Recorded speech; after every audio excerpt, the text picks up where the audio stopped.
In a small town, there was an old-fashioned ice cream truck that was said to be from the missing city of West Virginia, Silent Hill.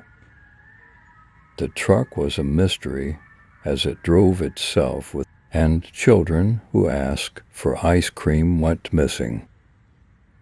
After approaching the ice cream truck,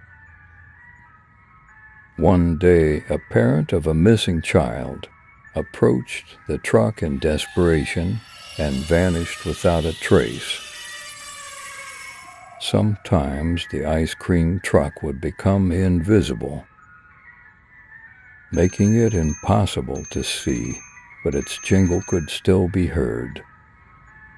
Despite the fear and rumors surrounding the truck, it continued to roam the streets, luring in unsuspecting victims. One day, the driver of the ice cream truck finally appeared. To everyone's surprise, it was a half-man, half-beast creature. His eyes glowed red, and its fangs were sharp. The creature revealed that it had been cursed and forced to drive a haunted ice cream truck, trapping souls to feed its insatiable hunger.